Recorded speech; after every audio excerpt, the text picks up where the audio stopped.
আমরা অত্যন্ত আনন্দিত যে আমাদের মধ্যে এসেছেন বিশ্বভারতীর অধ্যাপক মাননীয় প্রহ্লাদ রায় মহাশয়, আমাদের পূর্ণিদেবী কলেজের অধ্যাপিকা ডক্টর সুমিত্রা খান।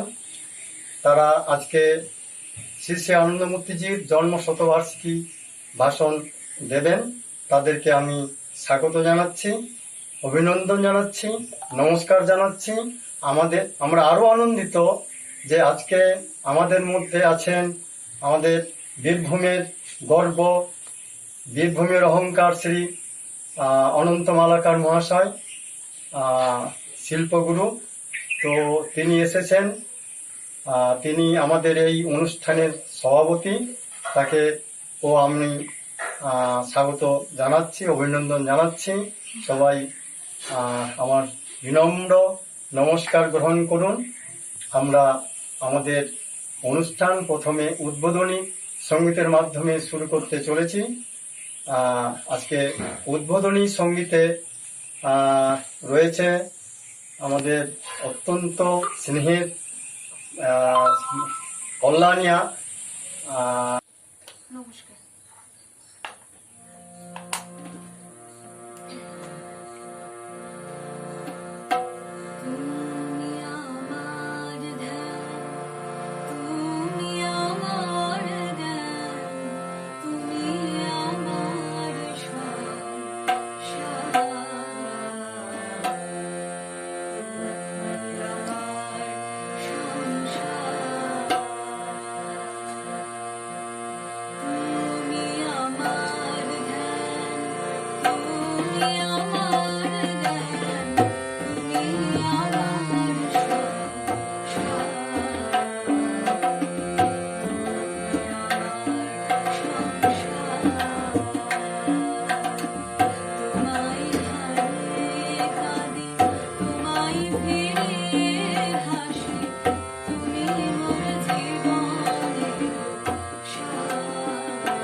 দেখি তোমার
আজকে আমরা পরমারাধ্য গুরুদেব শ্রী শ্রী আনন্দমূর্তিজির জন্ম শতবার্ষিকী পালন উৎসব করছি।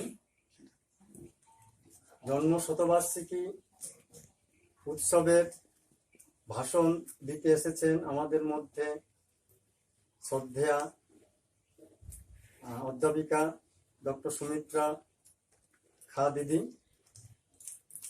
তো তাকে আমরা প্রথমে উত্তরীয় দিয়ে বরণ করে নিচ্ছি।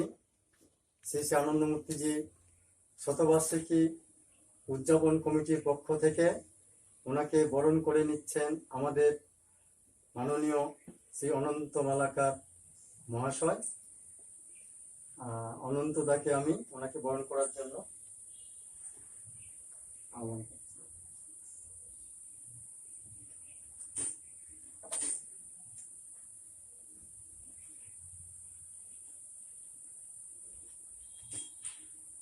সাধু সাধু সাধু সাধু সাধু। আমাদের শ্রদ্ধেয় প্রভাত রঞ্জন সরকারের পরিবেশ ভাবনা আমাদের মনে বিস্ময় জাগায়। তিনি ছিলেন তা তার ক্রিয়াকলাপ, নানান কর্মকাণ্ড ও চিন্তাধারার মধ্য দিয়ে প্রকাশ পায়।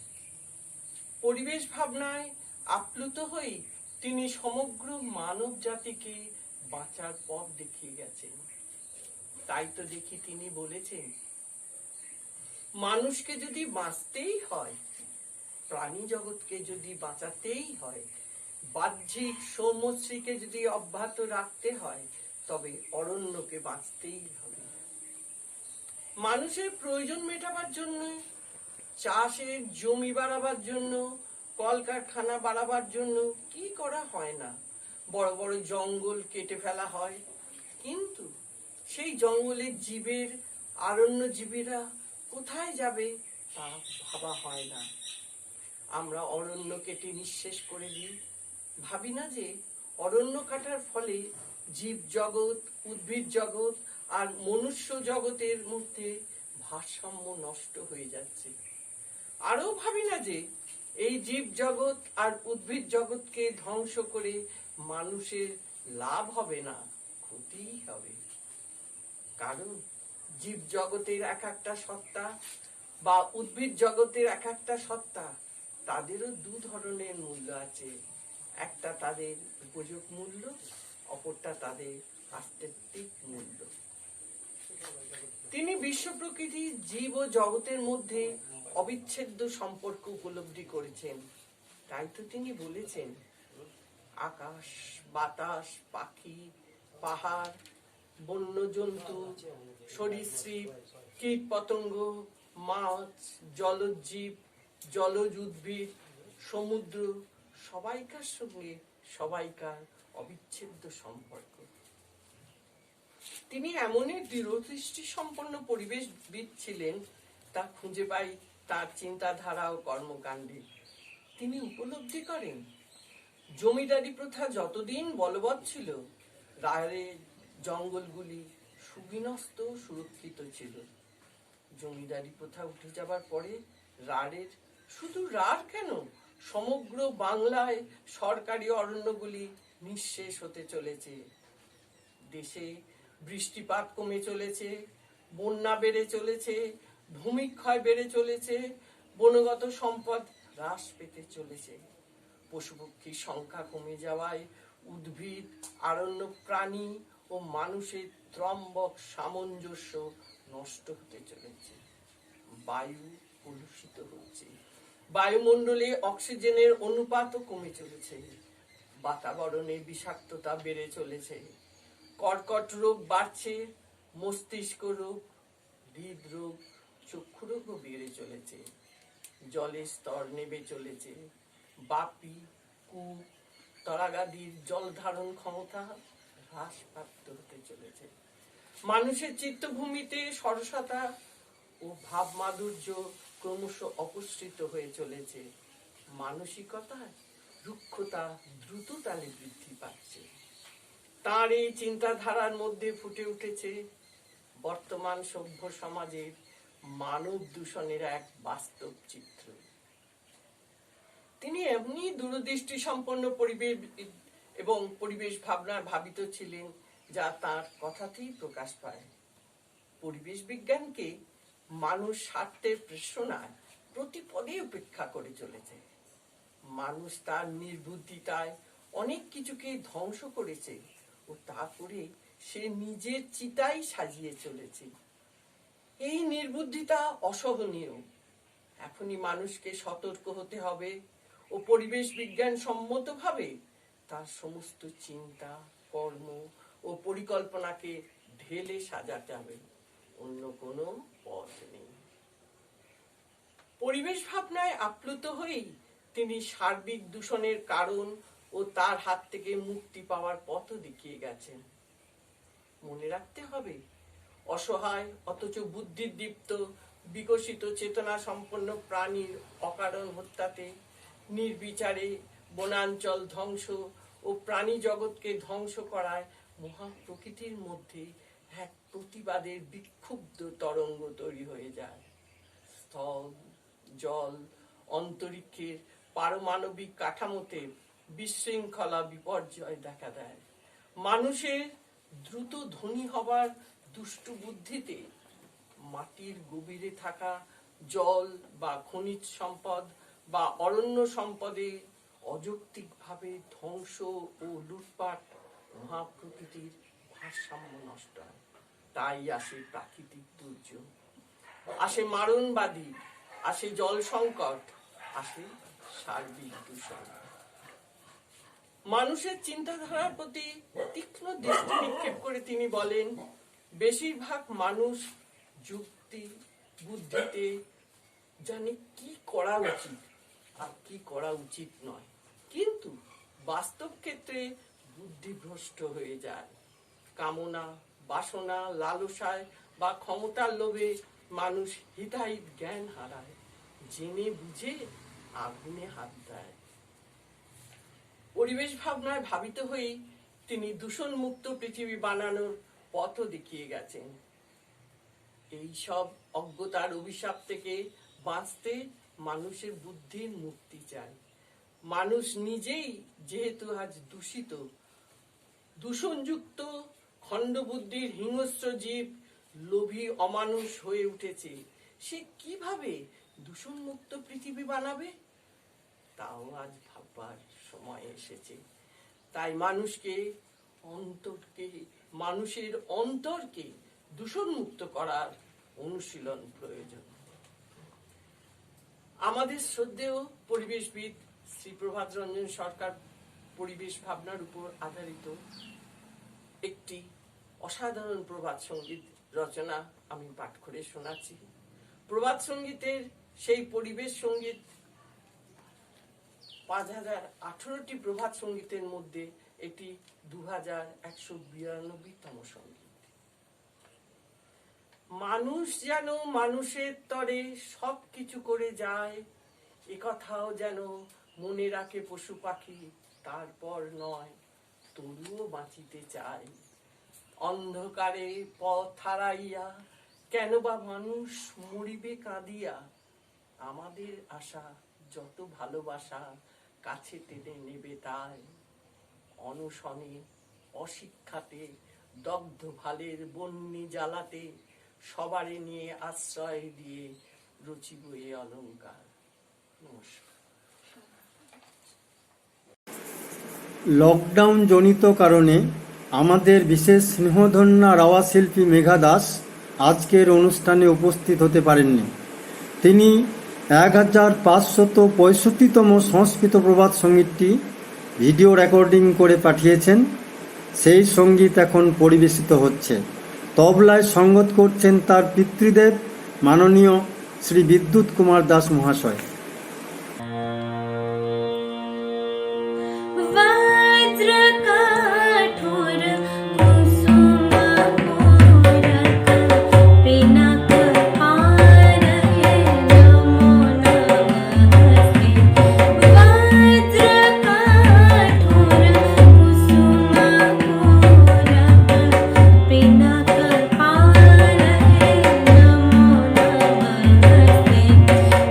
Jai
পরমারাধ্য গুরুদেব শ্রী শ্রী আনন্দমূর্তিজির শতবার্ষিকী উদযাপন কমিটি বীরভূমের পক্ষ থেকে শতবার্ষিকী অনুষ্ঠান আমরা পালন করছি। এই অনুষ্ঠানে, এই উৎসবে আমাদের মধ্যে এসেছেন মাননীয় শ্রী অনন্ত মালাকার মহাশয়। তাকে আমরা স্বাগত জানাচ্ছি, অভিনন্দন জানাচ্ছি। তিনি মার্গ গুরুদেব শ্রী শ্রী আনন্দমূর্তিজির জন্ম শতবার্ষিকী উৎসবে কিছু বক্তব্য রাখবেন।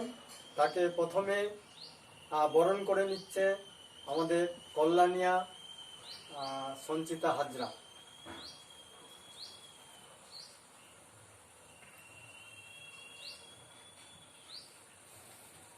আমি অনন্ত মালাকার মহাশয়কে তার বক্তব্য রাখার জন্য অনুরোধ করছি। আজকে 20শে জুন 2021, আজ থেকে 1921 সালে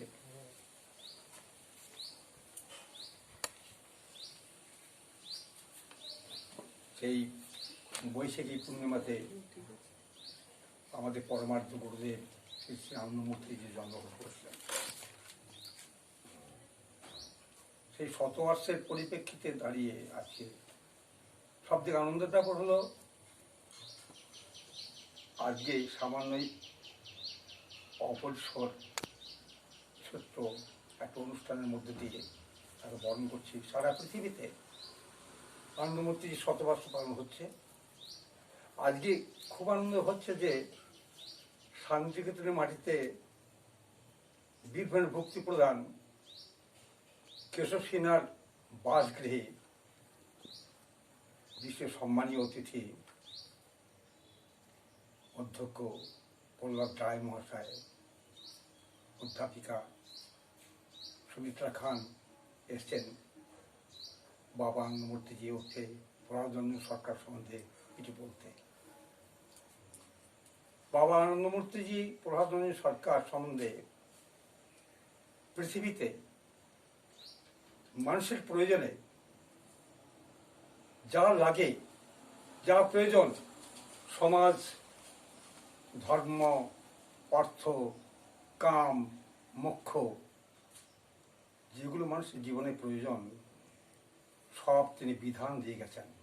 তাই তো তিনি জগৎগুরু। তাকে ছোট্ট পরিসরে এই অনুষ্ঠানে আমরা অনুষ্ঠান করছি, তাকে স্মরণ করছি। একটা কথা বারবার মনে হয়, তার একটু গানে একটু আগে হচ্ছিল অজানা অতিথি এলেন। সত্যি অজানা অতিথি।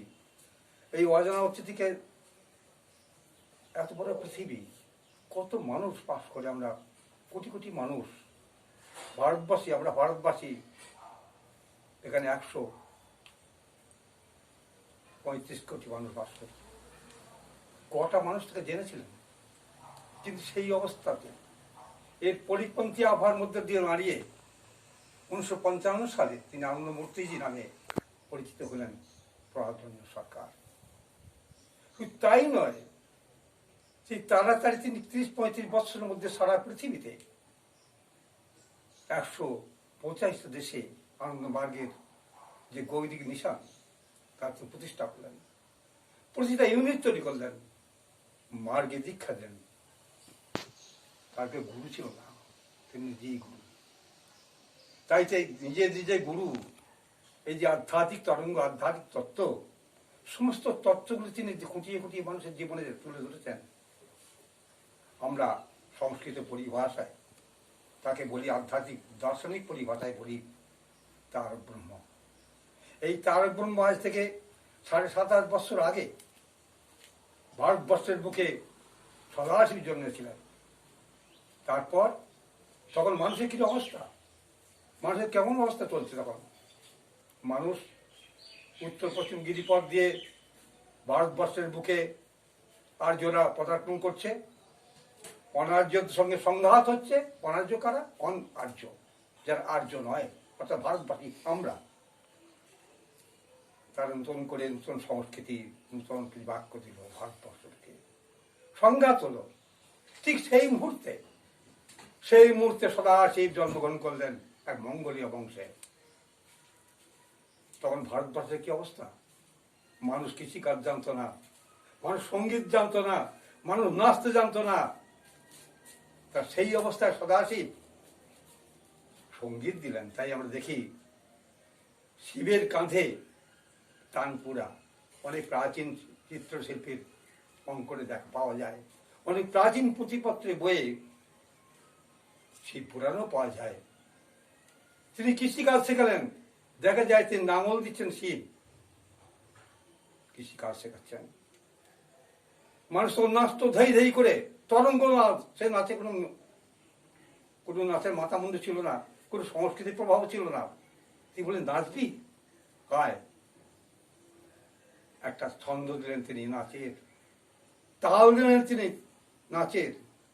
তিনি শেখালেন তাণ্ডব, যে তাণ্ডব নৃত্যের মধ্যে মানুষের উচ্চারণ শক্তি, তার পৌষত্ব বেড়ে যায়, তার সার্বিক মস্তক থেকে পদ পর্যন্ত নাচের সঙ্গে সঙ্গে তরঙ্গিত হয় শরীরে, বিভিন্ন গ্রন্থিগুলো সজীব হয়, শক্তিশালী হয় প্রতিটা গ্রন্থি। আর পার্বতীকে দিলেন, দিলেন পার্বতী ক্লাসিক্যাল, যাকে বলি আমরা কৌশিক সঙ্গীত। এই যে সঙ্গীত, আজকের যে এই নৃত্য যে চলছে ভারতবর্ষে, যে নৃত্যের উপর নির্ভর করে অমলাশঙ্কর, উদয়শঙ্কর সারা পৃথিবী বিখ্যাত হয়েছিল, এই নটরাজের সঙ্গীত, নটরাজের নৃত্য, এই নিয়ে আমরা সঙ্গীত জগৎ। তিনি বললেন সঙ্গীত তিনিই আবিষ্কার করলেন, সারে বা পা ধা পা। প্রতিটা পশু পাখির শব্দকে সংযোজন করে মানুষকে আনলেন শব্দ সংযোজনের মধ্যে দিয়ে, সা রে গা মা পা ধা নিশা। এই গেল তখনকার যুগের মানুষের সভ্য হওয়ার পথের রাস্তা। যে মানুষ আমরা কোন সভ্যতাই জানতাম না, কেবল আগুনের ব্যাপারে জানতাম। বিবাহ জানতো না মানুষ, তখন বিবাহ জানতো না, তখন মাতৃকুল সমাজ, কে কার যে বাবা কেউ বলতে পারতো না। গোত্রের মানুষ বাস করতো, গোত্র মানে পাহাড়ি। গোত্র মাতা ছিলেন, অনেক পুরুষ সঙ্গে মিলতেন। আমাদের জন্ম সেইভাবে এসছে, মানুষের বিবর্তনের পথ দিয়ে, মানুষের সভ্যতার পথ দিয়ে। অনেক দিন বয়ে গেল। আজ থেকে 3500 বছর আগে ভগবান কৃষ্ণ, এটা মহাভারতের যুগ, আমরা সবাই জানি। সেই মহাভারত থেকে কৃষ্ণ এলেন, তিনি তার ব্রহ্ম ছিলেন। তখন মানুষ শিক্ষা দীক্ষা এগিয়ে গেছে, যুদ্ধবিদ্যা এগিয়ে গেছে, শাস্ত্রে এগিয়ে গেছে, কিন্তু তবু লোভ। তিনি যখন জন্মেছিলেন তখন ভারতবর্ষের কি অবস্থা? ভারতবর্ষ অঙ্গ বঙ্গ কলিঙ্গ সৌরাষ্ট্র খণ্ড খণ্ড ভারতবর্ষের রাজ্যে বিরাট ভারতবর্ষ। তখন চীন থেকে শুরু করে সমুদ্র, হিমালয়, সমস্ত এই ছোট ছোট রাজ্যগুলো মারামারি খুন খারাপি লেগেই থাকতো। প্রজাদের মধ্যে শান্তি ছিল না, খালি শোষণ শোষণ। একটা রাজ্য জয় করাটা যেন বিরাট ব্যাপার মানুষের। সেই টাইমে তিনি এলেন, ভগবান কৃষ্ণ মহাভারতের যুদ্ধ করে ধর্ম আর দিক অধর্ম, মানুষের কোনটা ঠিক কোন পথের পাথেও তিনি শিক্ষা দিলেন। তারপর বয়ে গেল সব এত বড় 3.5 বছর। কৃষ্ণকে মানুষ ভুলে গেলেন, ভারতবর্ষের মানুষ কৃষ্ণকে ভুলে গেলেন। কিন্তু আজ থেকে 735 বছর আগে আমাদের মাটিতে, এই নদিয়াতে গৌরাঙ্গ মহাপ্রভু জন্মগ্রহণ করলেন। তিনি নতুন করে কৃষ্ণকে প্রতিষ্ঠা করলেন। হরে কৃষ্ণ। আর সারা পৃথিবীতে কৃষ্ণ নাম হচ্ছে। তা আমরা কয়েকজন মাত্র আনন্দমার্গে দীক্ষিত, আনন্দমূর্তিকে জানি।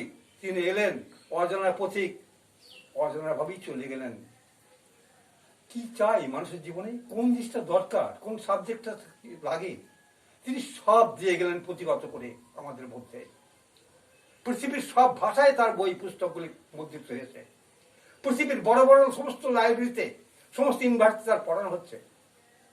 সবথেকে বড় তত্ত্ব দিয়ে গেলেন মানুষকে, প্রাউড তত্ত্ব। সমাজ সংস্কারের জন্য মানুষ আজকাল সমাজ জীব, কিন্তু মানুষ এখন সমাজ গ্রহণ করতে পারেনি, মানুষ মানুষকে শোষণ করে। সেই মূল মন্ত্র তিনি দিলেন প্রাউড। যাতে মানুষ ধ্বংস না হয়, মানুষের ঠিক মতো এগিয়ে চলতে পারে ভবিষ্যতের জন্য এই দিয়ে গেলেন। তার নাম হয়তো ভুলে গেছি, সবাই ভুলে যাব।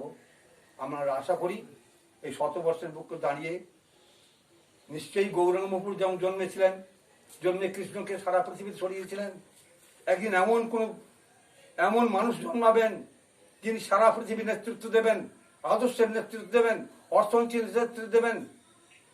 আনন্দমূর্তিজির নাম সারা পৃথিবীতে চমকে প্রতিষ্ঠা করলেন। আজকে 100 বর্ষে দাঁড়িয়ে আনন্দমূর্তিকে সহস্র কোটিবার প্রণাম করি। আর যারা এসেছেন তাদের সকলকে নমস্কার জানাই। নমস্কার। আমাদের রাওয়া শিল্পী সঞ্চিতা হাজরা এবং তবলায় সঙ্গত করছেন রবীন্দ্রনাথ গড়াই মহাশয়। নমস্কার।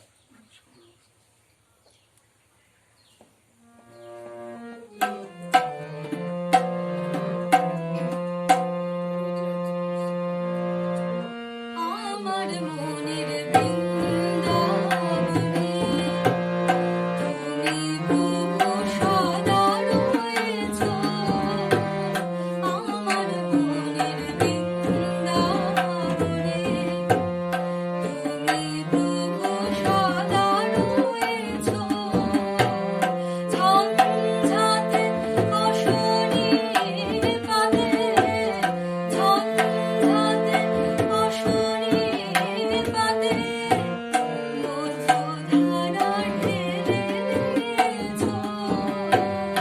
আমার মনের বৃন্দাবনে তুমি প্রভু সদা রয়েছ। আমার মনের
নমস্কার।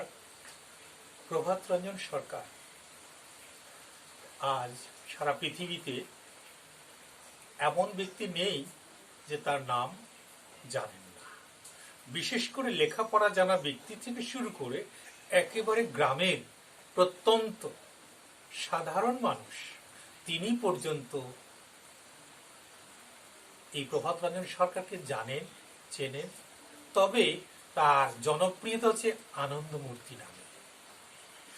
আনন্দমূর্তি নামটা সার্থকতা লাভ করেছে সত্যি সত্যি তার সারাক্ষণের আনন্দময় ভাবনা চিন্তা, ইতিবাচক দৃষ্টিভঙ্গির জন্যই। যে ব্যক্তির ইতিবাচক দৃষ্টিভঙ্গি থাকে না, তার হৃদয়ে আনন্দ থাকে না, এবং তার কাছ থেকে জগৎ কোনো ইতিবাচক কোনো কিছু পায়ও না, আনন্দও পায় না।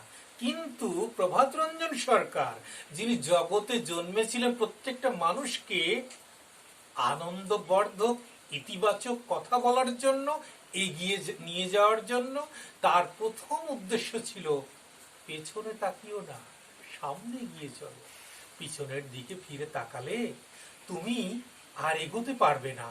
অতীত নিয়ে তুমি যে যন্ত্রণা ভোগ করবে, অতীতটাকে তুমি সমাধান করতে পারবে না, সংশোধন করতে পারবে না, কিন্তু তোমার সম্ভাবনা আছে ভবিষ্যতে তুমি কিছু করতে পারো।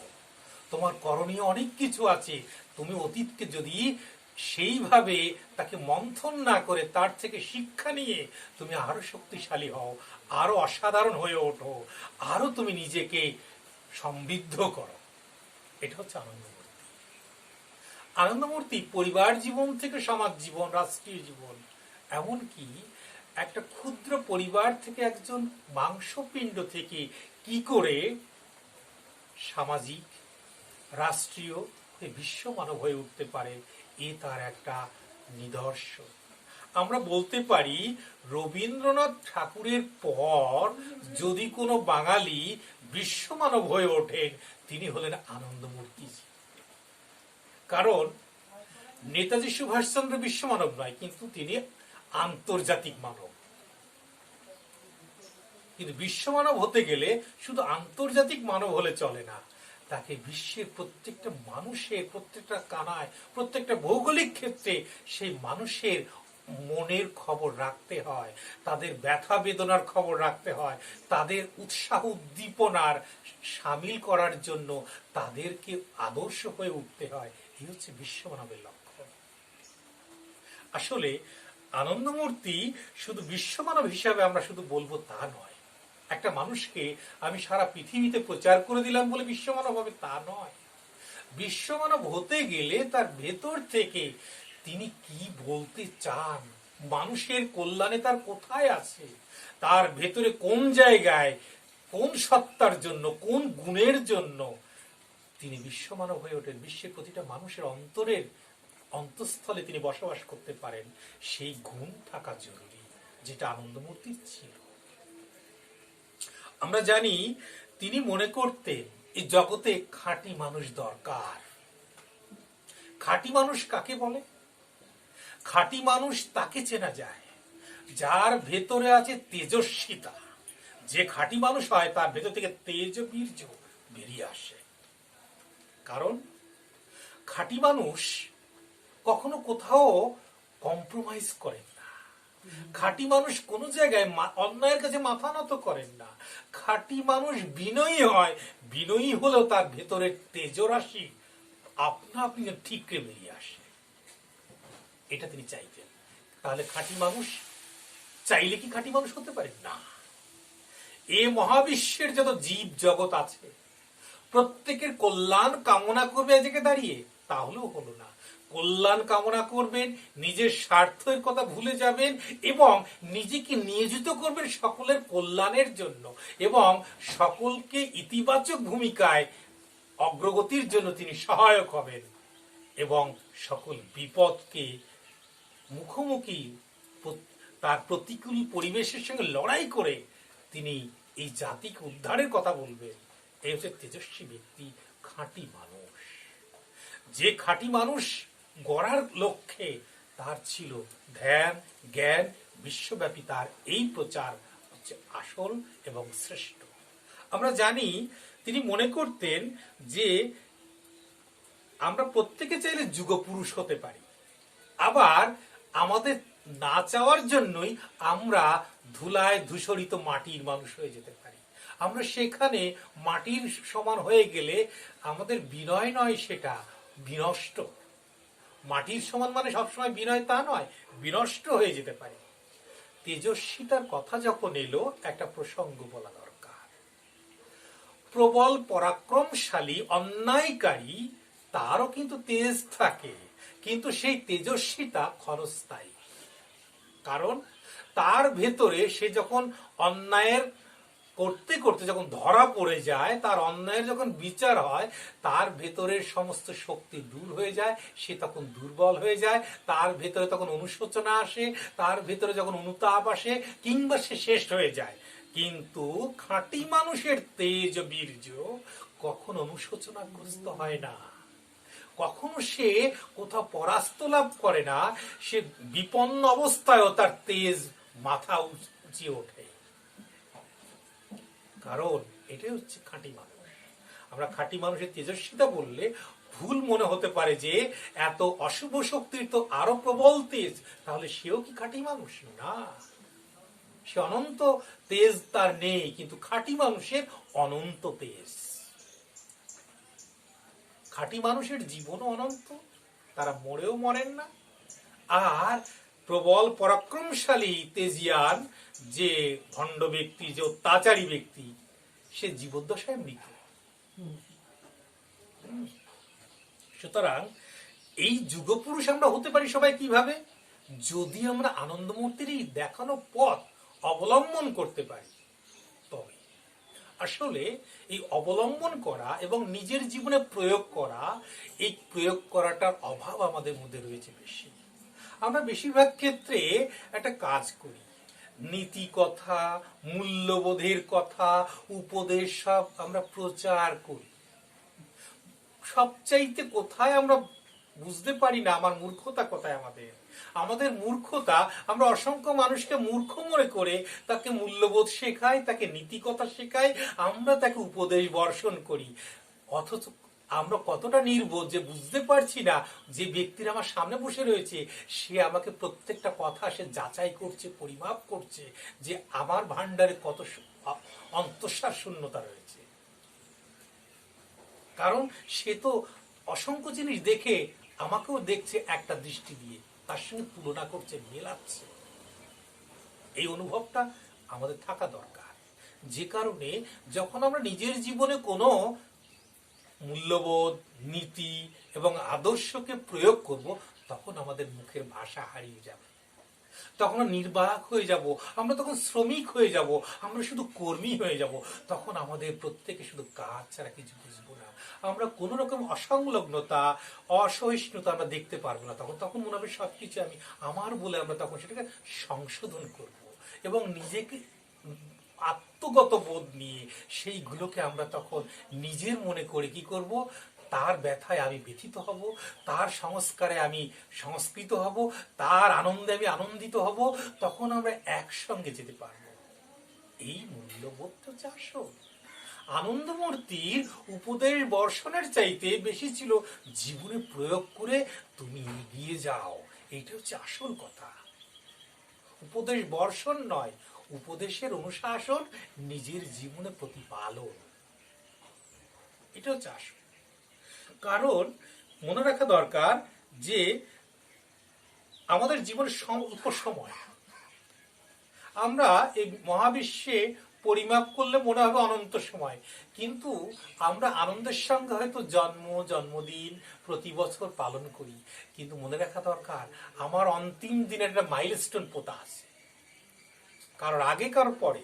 তাহলে প্রত্যেকটা জন্মদিন আসা মানে আমার জীবনের সময়টা কেটে কেটে বাদ চলে যাচ্ছে, কেটে বাদ চলে যাওয়ার সময় কমে আসছে, আমার এখানে থাকার সময় চলে আসছে আমার অল্প। তাহলে আমি স্বল্প সময়ের মধ্যে আমি কাজ করতে হবে। বার্ধক্য বা পৌরত্ব নয়, যৌবনই হচ্ছে আসল কাজকর্মের বিষয়। কেউ যদি মনে করে যৌবনে এসে আমি আরো ক বছর বাদে আরো ভালো করে করব, আরো সুন্দর করে করব, সে তখন অনুভব করতে পারে না। যখন সেই বয়সে গিয়ে পৌঁছায় ততক্ষণে তার মস্তিষ্ক, তার স্মরণ শক্তি, তার কর্মক্ষমতা তখন দুর্বল হয়ে যায়, তার মনের আশা আর পূর্ণ হয় না, কোনো কাজ সে সমাধান করতে পারে না। সুতরাং যা কিছু উদ্দীপনা, যা কিছু ভালো কাজ যৌবনেই আমাকে করা দরকার। যৌবনে করতে গেলে কৈশোর থেকে আমাকে প্রস্তুতি নিতে হবে। সেই প্রস্তুতি নেওয়ার জন্য আমাকে তো কোনো প্রশিক্ষক দরকার নেই। আমার বিশ্ব প্রকৃতি, আমার আগে যারা লিখে রেখে গেছে তাদের অভিজ্ঞতার কথা, তার বই, আমার আশেপাশে যারা তাদের অভিজ্ঞতা সমৃদ্ধ হতে হবে আমাকে বাল্য থেকে কৈশোরে। তবেই আমি যথার্থ সময়ের ব্যবহার করতে পারব। ঠিক সময় ঠিক কাজটি না করলে বেঠিক সময় আমাদের মাথা ব্যথা করতে হয়। এটি করলে মুশকিল আছে। তাহলে আনন্দমূর্তির আদর্শ কিন্তু বিচ্যুতি ঘটে যাবে। ঘটনা হচ্ছে তিনি সামগ্রিকটা বিচার করতেন। মানুষের যে দীর্ঘদিনের লালন পালন করা তার জীবনযাত্রা সংস্কার, সেটাকে তিনি অস্বীকার করেননি বলে রাতারাতি তিনি স্বপ্ন দেখেননি সব মানুষকে আমি একই লেভেলে নিয়ে এসে একই রকমের চিন্তা ভাবনায়, একই রকমের ভাবনা চিন্তায় সমৃদ্ধ করবে, এটা ভাবেননি। তিনি মনে করেছেন এই পৃথিবীর সম্পদ, জ্ঞান, তথ্য, আধ্যাত্মিকতা, মানবিকতা, জাগতিক ঐশ্বর্য সমস্ত কিছু যুক্তিযুক্ত বন্টন, সুষম বন্টন বলেনি, যুক্তিযুক্ত বন্টন। অর্থাৎ কার যোগ্যতা কতখানি আছে তাকে সেইভাবে বন্টন করো, আর এই যোগ্যতা যার নেই তাকে যোগ্য করে তোলার একটা প্রয়াস চালাও। যখন সে যোগ্য হবে বাকিটা সে অর্জন করে নেবে। এইটা হচ্ছে যথার্থ কথা। আমরা আনন্দমূর্তির বিষয়ে যেগুলো তিনি লিখে গেছেন সেগুলো আসলে যথাযথ এখনো ব্যাখ্যা হয়ে ওঠেনি আমাদের সামনে। এই যথাযথ ব্যাখ্যা হয়ে ওঠেনি বলে তার যে বক্তৃতার মতো, গল্প বলার মতো যে কথাগুলো অনুলিখন করা হয়ে আছে, এই অনুলিখনের মধ্যে অনেক সময় দীর্ঘ লম্বা বাক্যের মধ্যে হয়তো একই শব্দ 10 বার ব্যবহৃত হয়েছে, 10 বার 10 রকম অর্থে ব্যবহৃত হয়েছে, কিন্তু আমরা পড়ার সময় সেটা 10 রকম অর্থে আমরা মনে করতে পারি না বলে আমাদের বিভ্রান্তি হয়, আমাদের ভুল হয়, আমরা অপব্যাখ্যা করে থাকি। সেই জন্য এটা মাথায় রাখা দরকার। আর একটা কথা হচ্ছে, আমাদের প্রত্যেকের জীবনে একটা এমন লক্ষ্যে পৌঁছাতে হবে যে লক্ষ্যটা অবাস্তবিক নয়, ফ্যান্টাসির জগৎ নয়, যে লক্ষ্যটা থাকবে সুদৃঢ় কঠোর প্রত্যয় নিয়ে, তাহলে আমরা সফল হতে পারব। সফলতার জন্য কঠোর প্রত্যয় এবং আমাদের যদি প্রচেষ্টা থাকে, যদি আমার লক্ষ্য থাকে 10 কিলোমিটার যাওয়ার, কমপক্ষে 5 কিলোমিটার যেতে পারবো। কিন্তু যদি আমার লক্ষ্যই না থাকে 10 কিলোমিটারের, আমার লক্ষ্যই যদি 1 কিলোমিটার হয়, আমি তো হাফ কিলোমিটার গিয়ে বসে থাকবো। আপনারা জানেন যে ছেলেটি মাধ্যমিক পরীক্ষায় 100% নাম্বার পাবো বলে পরীক্ষা দেয়, সে 80 থেকে 90 পায় শতাংশ। যে 60% বা 60% পাবে বলে পরীক্ষা দেয়, দেখা গেল 40 থেকে 50% পেল। আর যে শুধু পাশ করবো বলে পরীক্ষা দেয়, সে ফেল করে যায়। অর্থাৎ লক্ষ্যটা দীর্ঘমেয়াদী হতে হবে এবং সেই লক্ষ্যস্থলে পৌঁছানোর জন্য নিজেকে হিসাব করে নিতে হবে আমাকে কত অল্প সময়ে যথাযথ পরিশ্রমের দ্বারা যুক্তিযুক্তভাবে পৌঁছাতে হবে। অবৈধভাবে নয়। অল্প সময় মানে কিন্তু এই নয় যে আমি অবৈধভাবে চাতুরি করে, চালাকি করে সেখানে পৌঁছাবো। এই চালাকি চাতুরির দ্বারা পৌঁছালে আমার সেই লক্ষ্যস্থলে পৌঁছাতে পারবে, টিকতে পারবো না, থাকতে পারবো না। সহজ কথা বলি, আমরা যদি মাউন্ট এভারেস্টে যাই, মাউন্ট এভারেস্টে হেঁটে যাওয়া আর প্লেনে যাওয়ার দুটো পার্থক্য আছে। হেঁটে যেতে গেলে প্রত্যেকটা মুহূর্তে বেশি উষ্ণতা থেকে কম উষ্ণতা আমি শরীর আমার সহ্য করে করে করে করে এক সময় আমি মাইনাস ডিগ্রিতে গিয়ে পৌঁছাচ্ছি, অর্থাৎ শরীর তখন ধীরে ধীরে সহ্য করছে। কিন্তু আমি 40 ডিগ্রি উষ্ণতাকে হঠাৎ করে -15 গিয়ে পৌঁছালাম, আমি মরে যেতে পারি, আমি টিকতে পারবো না, থাকতে পারবো না। ঠিক তেমনি চালাকি চাতুরির দ্বারা কেউ যদি লক্ষ্য হাসিল করে, তার জীবনের যে অভিজ্ঞতা দিয়ে যেটা হাসিল করতে পারতো, সে বেশি দিন সেই লক্ষ্যটাকে বা সফলতাকে টিকিয়ে রাখতে পারে না। এইটা হচ্ছে আনন্দমূর্তি বারবার সতর্ক করেছেন। আরেকটা হচ্ছে আমাদের দেশে একটা অনুশাসন দরকার, ডিসিপ্লিন। এই ডিসিপ্লিনটা যখন আমরা তার পড়াশুনো করি তখন আমরা দেখতে পাই তিনি গৌতম বুদ্ধের দ্বারা, রবীন্দ্রনাথের দ্বারা কিন্তু প্রভাবিত হয়েছেন অনেক ক্ষেত্রে, অনেক ক্ষেত্রে। গৌতম বুদ্ধের দ্বারা তো প্রভাবিত হয়েইছেন। ডিসিপ্লিন এমন একটা জিনিস, শাসন নয়, অনুশাসনটা শাসন। আমরা অনুশাসনের নামে শাসন করে বসি, সেটা পরিবারের বাপ মা থেকে শুরু করে রাষ্ট্র পর্যন্ত। অনুশাসন কাকে বলে সেটা যদি আমরা উপলব্ধি করতে পারতাম, তাহলে কিন্তু আমাদের এত মানুষের বিপর্যয় ঘটতো না, মানুষ বিপদগামী হতো না। অনুশাসনের মধ্যে থাকে ভালোবাসা, সংশোধন আর সঠিক পথে দিক নির্দেশ। কিন্তু শাসনের মধ্যে থাকে তার কঠোর বিরুদ্ধতা করা, তাকে অবদমিত করে রাখা। আর যত কঠোর বিরুদ্ধতা করে অবদমিত করা হবে, তত তার ভেতর থেকে পাল্টা বিরুদ্ধ শক্তি এসে সেটাকে অবমাননার জন্য একটা তীব্র বেগ কাজ করবে, যে কারণে বিপদগামী হয়, বিশৃঙ্খলা তৈরি হয়। সুতরাং আমরা দেখব এই কারণেই এই নৈতিক অনুশাসন, পারিবারিক জীবনে ধর্মাচার থেকে শুরু করে সমাজ রাষ্ট্রীয় জীবনে এই ধর্মাচার, ধর্মাচারে কিন্তু তিনি এক জায়গায়, এই ধর্মাচার শব্দটি আমি বলছি, এই ধর্মাচার কিন্তু অলৌকিক কুসংস্কারাচ্ছন্ন মানুষের যেগুলো ধর্ম সেই ধর্ম নয়। সেই ধর্মাচার হচ্ছে যা মানবিক ধর্ম, যা মনুষ্যের ধর্ম, যা মানুষকে যথার্থ পথে পরিচালিত করতে গেলে যে আদর্শ, যে রীতিনীতি, যে ভাবনা চিন্তা তাকে মনের মধ্যে রেখে চলতে হয়, রেখে চলা বা ধারণ করে চলা, এই ধর্মাচার করা জরুরি। তিনি ধর্মাচার বলতে কোনোদিন বলেননি তোমরা লক্ষ্মী পুজো করো গিয়ে, তোমরা সরস্বতী পুজো করো গিয়ে, এতে তোমার ধর্ম হবে। তিনি সোজা কথা বলতেই পারতেন যে তোমাদের এত বিদ্যার অভাব, তোমাদের বিদ্যা লাভ করতেই হবে, সরস্বতী পুজো দাও, বিদ্যা তোমার হয়ে যাবে। তা তো তিনি বলেন। যদি তাই পথ হতো তাহলে তিনি বলে দিতেন, সেটা পথ নয়।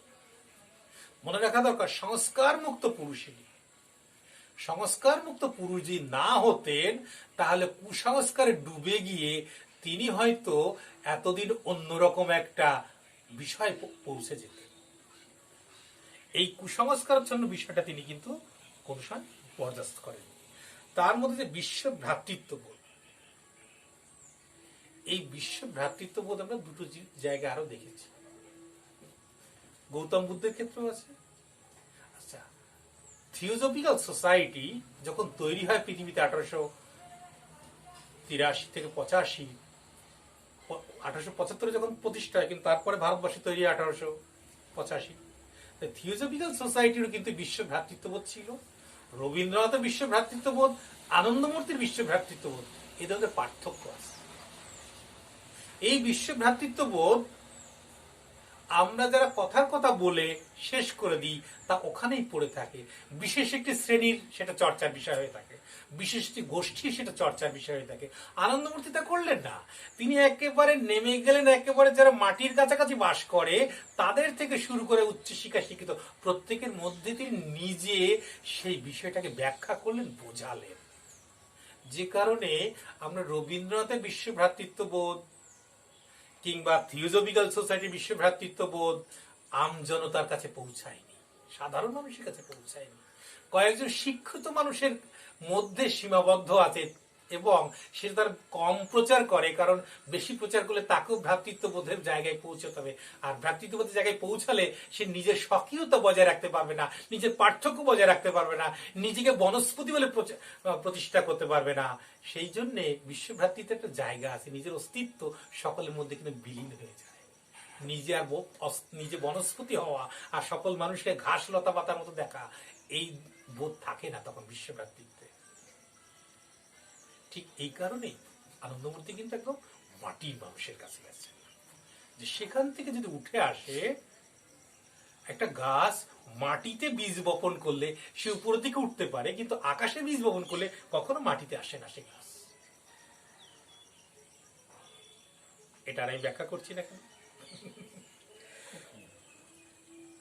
আর একটা হচ্ছে তিনি ভৌগোলিক পরিবেশ, জাতি, ধর্ম, বর্ণ, সম্প্রদায়, সারা পৃথিবীর সব মানুষের এই বিভেদ থেকে মুক্ত চেয়েছিলেন। এই বিভেদটাকে মুক্ত করার ক্ষেত্রে কিন্তু একটা বিষয় আছে, শুধু চাওয়া নয়, তার ঘরে যাওয়া, তাকে বাস্তবে সেটার মধ্যে একটা যথাযথভাবে সেটাকে প্রতিষ্ঠা করাটা হচ্ছে আসল। আনন্দমূর্তি সেটা করেছেন, অর্থাৎ অসবর্ণে বিবাহ এবং সমস্ত মানুষের মধ্যে একটা ভ্রাতৃত্ববোধের সম্পর্ক, আত্মীয়তার সম্পর্ক, সামাজিক সম্পর্ক, এইটা তিনি নিজে হাতে তৈরি করেছেন। এবং সমাজের ভয় আছে তা সত্ত্বেও তিনি করে তার ভক্ত শিষ্যদেরকে বলেছেন সতর্ক থাকতে, যদি কখনো এই উচ্চবর্ণের লোক অসবর্ণ বিবাহে বাধা দেবে এবং কষ্ট তারা অত্যাচার করবে, সে অত্যাচারকে রক্ষা করার জন্য সব মানুষের সমবেত সতর্ক থাকতে বলেছেন। উদাহরণ আছে বুড়ি বুড়ি ব্রাহ্মণের ছেলে যখন নিম্নবর্ণের মেয়ে বিয়ে করছে তখন আক্রমণ বেশি নেমে আসছিল, এখনো আসে, তখন আরো বেশি ছিল। উনি কিন্তু এটাকে ঝগড়া করেন, অন্যরকম ভাবে অশান্তি করেননি, বরং কি করে তাদের সমর্থনে বেশি মানুষ আসলে তাহলে যারা ওই জাতি ধর্ম বর্ণের ভেদ নিয়ে মানুষের লড়াই করে সে সংখ্যালঘু হয়ে যাবে, তার লড়াই করার শক্তি কমে যাবে, সে তখন মনুষ্যত্ববোধ জাগ্রত হতে বাধ্য হবে, কম্প্রোমাইজ করতে বাধ্য হবে। এইটা তিনি গুরুত্ব দিয়েছিলেন। সেই জন্য আনন্দমূর্তির এই যে সারা পৃথিবীতে তার একটা বড় প্রচার এবং প্রসার, এটা কিন্তু কম কথা নয়, এটা ভীষণ ভীষণ একটা আমাদের বড় ক্ষেত্র। আমরা জানি এই পৃথিবীতে এত মানুষ প্রত্যেকের দ্বারে পৌঁছানো সম্ভব নয়, কিন্তু আমি একজন মানুষকে দিয়ে আর 5 জন মানুষের কাছে পৌঁছাতে পারি, ওই 5 জন আর 25 জনের কাছে পৌঁছাতে পারি। অর্থাৎ মানুষের জাল তৈরি করা, মনুষ্য জাল বিস্তার করা, অর্থাৎ যে বার্তাটা আমি এক জায়গায় পৌঁছে দিলাম সেই বার্তা ধীরে ধীরে সর্বব্যাপী সর্বমানবে পৌঁছাতে পারে। এই উদ্দেশ্য নিয়েই তিনি তার বিশ্ব ভ্রমণ, সর্বত্রে তার গমনাগমন। জানি কোনো ভালো কাজ করতে গেলে যারা যে সমাজে কায়েমি স্বার্থ বজায় রাখে, দীর্ঘদিনের সমাজ ব্যবস্থায় যারা স্বাভাবিক এবং স্বাচ্ছন্দ্য বোধ করে, হঠাৎ করে তার বিরুদ্ধ, হঠাৎ করে তার বিরোধিতা, কোনো সংস্কারের কথা আসলে তারা সহ্য করতে পারে না, মেনে নিতে পারে না। সেই জন্যে তারা তখন একজোট হয়ে ব্যক্তিকে আঘাত করে। আনন্দমূর্তি সেরকম আঘাত শিকার হয়েছে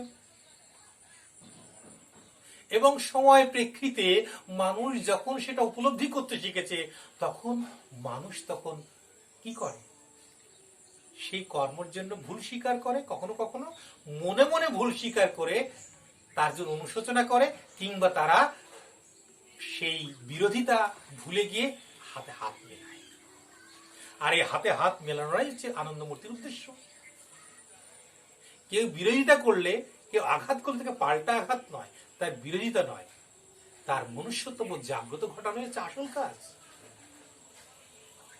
আমরা তো জানি এই তিনি নিজে পুঁজিবাদের বিরোধীদের ছিলেন, সাম্রাজ্যবাদের বিরোধী ছিলেন, তিনি সাম্যবাদকে গ্রহণ করতে চেয়েছিলেন এবং সাম্যবাদ তার প্রচারের মুখ্য উদ্দেশ্য ছিল।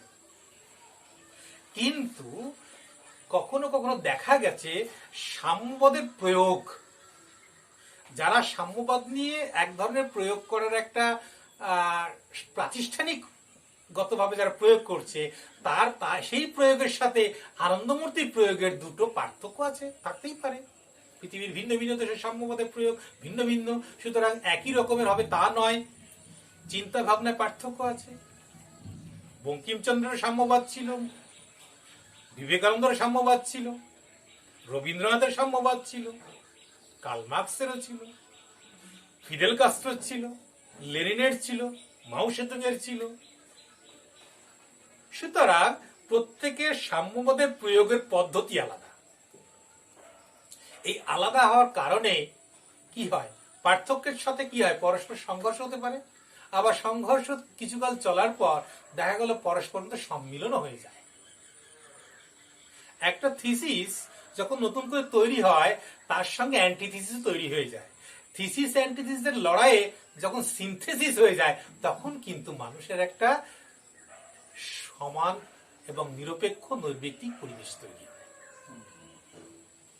আনন্দমূর্তির উদ্দেশ্য সেইখানে যাওয়া, লড়াই করে সেখানে রক্তপাত করে সেখানে শেষ হয়ে যাওয়া নয়। হতেই পারে এটা। সেই জন্য সমগ্র মহাবিশ্বে আমাদের একটা মাথায় রাখতে হবে যে আমরা কিন্তু পৃথিবীর একটা মানব জাতি, উন্নততর। আজকে পৃথিবী থেকে একটা বার্তা মহাবিশ্বে প্রেরণ করা হয়েছে যে অন্য কোন সৌরজগতে অন্য কোন গ্রহে মানুষের অস্তিত্ব আছে কিনা তাদের কাছে বার্তা পাঠানো হয়েছে। সেখানে কি এই বার্তা পাঠানো হয়েছে পৃথিবীর ব্রাহ্মণ জাতি পাঠিয়েছে, শূদ্র জাতি পাঠিয়েছে, কিংবা কায়স্থ জাতি পাঠিয়েছে, তা তো না। সুতরাং পৃথিবীর বাইরে যখন আমরা যাব মহাবিশ্বে, তখন এই পৃথিবীর মানব জাতি, সুনিতা উইলিয়ামসের একটা উদাহরণ দিই। তিনি মহাকাশে কয়েক মাস বসবাস করলেন। যখন মহাকাশে বসবাস করছেন তখন তার কাছে চন্দ্রটা ভাসমান একটা গোলকপিণ্ড, মঙ্গল ভাসমান গোলকপিণ্ড, পৃথিবী ভাসমান গোলকপিণ্ড। তার কাছে তখন মনে হবে দূরের ওই ভাসমান গোলকপিণ্ডে কে আর কোন দেশের কোন ছোট্ট গ্রামে কোন ছোট্ট ঘরে কোথায় কোন নারী পুরুষের লড়াই করে কোথায় একটা পলিটিক্স করছে, এই চিন্তা কি তখন মাথায় আসে? তখন মাথায় আসে মহাবিশ্ব শুধু ভাসমান গোলকপিণ্ড, শুধু জ্যোতিপুঞ্জ আর এই সমস্ত কিছু। তখন অর্থাৎ আমরা মানব জাতির এই ক্ষুদ্র গণ্ডি থেকে বেরিয়ে ছোট ছোট জাতি, ছোট ছোট পরিবার থেকে বেরিয়ে যখন আমরা মহাবিশ্বের দৃষ্টিভঙ্গি দিয়ে দেখবো, তখন মনে হবে আমরা একাত্ম জাতি, এক জাতি, পৃথিবীর মানব জাতি। সেখানে কোনো ধর্ম নেই, জাতি নেই, বর্ণ নেই, কিচ্ছু ভেদ নেই, নারী নেই, পুরুষ নেই, শুধু প্রাণের স্পন্দন মাত্র, আর কিচ্ছু না। সুতরাং সেই স্তরে পৌঁছানোর জন্য আমাদের একান্ত তিনি বারবার সেটা উৎসাহিত করেছেন, অনুপ্রেরণা দিয়েছেন, আদর্শ হিসাবে আমাদেরকে তাড়িত করেছেন। আনন্দমূর্তি যেভাবে পড়াশোনা করেছেন জীবনব্যাপী, সেই পড়াশোনা যদি কেউ করতে পারতেন তাহলে প্রত্যেকে এক একটা আনন্দমূর্তির অনুসারী হয়ে আনন্দমূর্তির কাছাকাছি পৌঁছাতেন, আনন্দমূর্তি হতে পারতেন, কিন্তু কাছাকাছি পৌঁছাতেন। ভাবা যায় সারা বিশ্বের ইতিহাস, ভূগোল, নৃতত্ত্ব, সমাজবিজ্ঞান, ভাষা বিজ্ঞান, দর্শন, সাহিত্য, পরিবেশ, অর্থনীতি, বিজ্ঞান, সমস্ত কিছু তার পাঠের একটা আগ্রহের বিষয় ছিল। যা কিছু নতুন সবই আমার জ্ঞানের বিষয়, যা কিছু আমি দেখিনি সব আমি দেখব। এই যে দেখার দৃষ্টিভঙ্গি, আয়ত্ত করার দৃষ্টিভঙ্গি, একটা বাসনা, আকুলতা, এই আকুলতা যার ভেতরে আসে তার কাছে এই ক্ষুদ্র সংসার, এই ক্ষুদ্র মারামারি, জাতি, বর্ণ, রাজনীতি, এগুলো তুচ্ছ মনে হয়। সব কিছু ঊর্ধ্বে তিনি উঠে যান। তখন এই অবস্থাতে আমরা হয়তো বলতে পারি তাকে পাগল কিংবা সন্ন্যাসীও নয়, পাগলও নয়, তিনি যথার্থ মানবতাবাদী মানব হয়ে উঠতে পারেন। নমস্কার। সাধু সাধু সাধু সাধু সাধু। এবারে আমাদের সমাপ্তি সঙ্গীত পরিবেশন করছেন সঞ্চিতা হাজরা, সঙ্গতে শ্রী রবীন্দ্রনাথ গড়াই।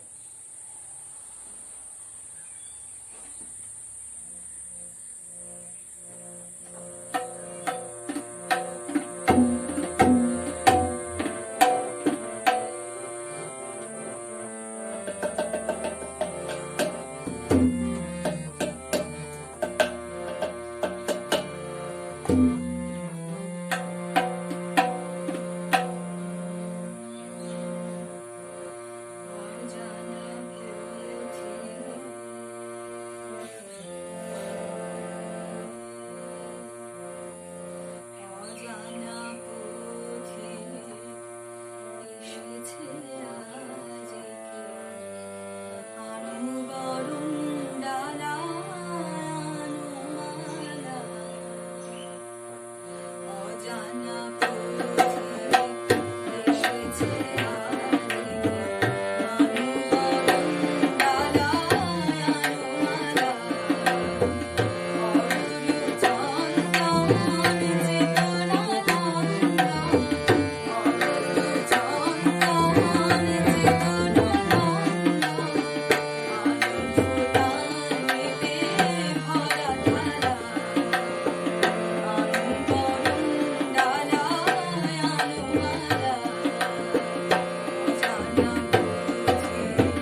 শ্রী শ্রী আনন্দমূর্তিজির জন্ম শতবার্ষিকী উদযাপন কমিটির পক্ষ থেকে অশেষ ধন্যবাদ জ্ঞাপন করছি।